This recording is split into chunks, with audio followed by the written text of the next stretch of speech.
एक बार ट्राई करो तो एक लाइक शेयर कमेंट जरूर करो। जिन्ना तुसीं ये चीज़ शेयर करोगे उन्ना तुहाडे लई भी बेनीफिट है। ठीक है, असीं तुहानूं नवीं नवीं चीज़ां तुहानूं खवाउंदे रहांगे हमेशा। जिहड़ी असीं चीज़ खाधी बहुत ज़्यादा बहुत वधिया सी, बहुत ज़्यादा amazing. Thank you so much भाजी।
लॉलीपॉप चिकन तैयार है। इन्हें खा के दसो किवें तुहानूं लगा टेस्ट।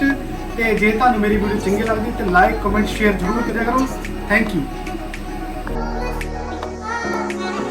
गाइस। हुण आपां चलदे हां आउटलेट ते हैगे मैनेजर साहब, उन्हां नाल आपां जाके गल करदे ते इन्हां तों आपां ले रिव्यू किवें दा लगा टेस्ट ते अजे आपां उन्हां नाल गल कराउने आ। ये साडा रेस्टोरेंट हैगा।